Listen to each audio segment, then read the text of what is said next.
একটু যদি ব্যাকগ্রাউন্ডটা আমরা দেখি স্বাস্থ্য খাতের কি অবস্থা, গণঅভ্যুত্থানে কি হয়েছিল আপনারা অনেকেই দেখেছেন। যারা আহত ছিলেন তাদেরকে কিন্তু চিকিৎসা পেতে অনেক বেগ পেতে হয়েছে।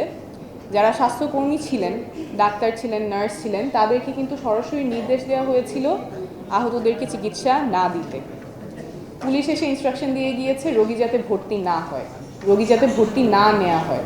ডিজিএফআই, এনএসআই থেকে শুরু করে অনেকে চাপ দিয়েছেন যাতে ডাক্তাররা এবং স্বাস্থ্যকর্মীরা তাদের যেটা কাজ, আহতদেরকে সেবা দেওয়া, রোগীদেরকে সেবা দেওয়া, সেখান থেকে তাদেরকে বাধা দেওয়া হয়েছে এবং এই নির্দেশ না মানলে ক্রিমিনাল মামলা দেওয়া হবে, সেই থ্রেটও দেওয়া হয়েছে।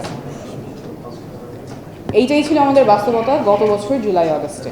এবং এটা শুধুমাত্র জুলাই আগস্টে হয়েছে এমন না, এই যে পুরো স্বাস্থ্য ব্যবস্থার একটা রাজনীতিকরণ, যেখানে মানুষের চিকিৎসা পাওয়ার অধিকার ডিপেন্ড করে তার রাজনৈতিক পরিচয়ের ওপরে, এটা বিগত বছরগুলোতে হয়ে আসছে এবং এই বাংলাদেশে আমরা ছেড়ে যাব না। এই জায়গায় যাতে আর কখনো না যেতে হয় সেজন্য আমাদের সবাই মিলে কাজ করতে হবে। স্বাস্থ্য খাতটা একদম ভঙ্গুর অবস্থায় আছে। রোগীরা যাদের সামর্থ্য আছে তারা বিদেশে যেতে যাচ্ছেন, ডাক্তার নার্স যাদের অ্যাবিলিটি আছে, যাদের ক্যাপাসিটি আছে, তারা বিদেশে চলে যেতে যাচ্ছেন। তাহলে এই স্বাস্থ্য ব্যবস্থা তো কাউকে সার্ভ করছে না এবং এরপরে নিরাপত্তা ঝুঁকি আছেই। নিজের কাজ করতে গেলে যদি পুলিশ এসে বাধা দেয়, তাহলে কেউ কেন কর্মক্ষেত্রে কাজ করতে চাইবে? স্বাস্থ্যক্ষেত্রে একদম আমূল পরিবর্তন প্রয়োজন, শুধুমাত্র স্বাস্থ্যে যারা কাজ করছেন তাদের জন্য না, স্বাস্থ্যসেবা গ্রহীতা যারা আছেন তাদের জন্যও। কারণ এই স্বাস্থ্য ব্যবস্থা কোথাওই কাজ করছে না। আপনারা আজকে ঢাকা মেডিকেল কলেজে গেলে দেখবেন কিভাবে মেঝেতে একটা জায়গায়, যেখানে একজনের শোয়ারও জায়গা নেই, সেখানে 2-3 জন শুয়ে চিকিৎসা নিতে হচ্ছে। অনেকে অবাক হয়ে যাবেন যে 25 সালে এসে একটা টার্সিয়ারি মেডিকেল কলেজ হসপিটালে এই অবস্থা।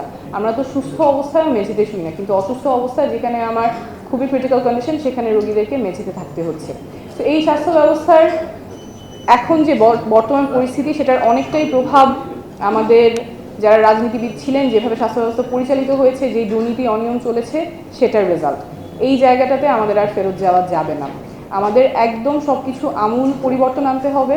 স্বাস্থ্যটা যেমন অধিকারটা শুধুমাত্র যারা ক্ষমতায় আছেন, ক্ষমতার কাছাকাছি আছেন, তাদের জন্য সংরক্ষিত।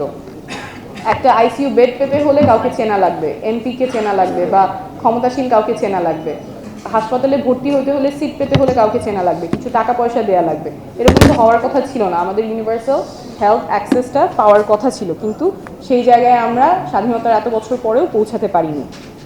আমরা জাতীয় নাগরিক কমিটি এবং পরে জাতীয় নাগরিক পার্টি থেকে অনেক স্টেক হোল্ডারদের সাথে ইন্টারাক্ট করেছি, এঙ্গেজ করেছি, অনেকগুলো সমস্যা আইডেন্টিফাই করেছি। আমাদের স্বাস্থ্য সংস্থা কমিশন যারা ছিলেন তাদের সাথে কথা বলেছি। এর মধ্যে সবচেয়ে গুরুত্বপূর্ণ যেটা, যে সবার জন্য যাতে স্বাস্থ্যটা নিশ্চিত করা যায়, স্বাস্থ্যের অধিকার নিশ্চিত করা যায়, সেই জায়গায় আমাদের সবার কাজ করতে হবে।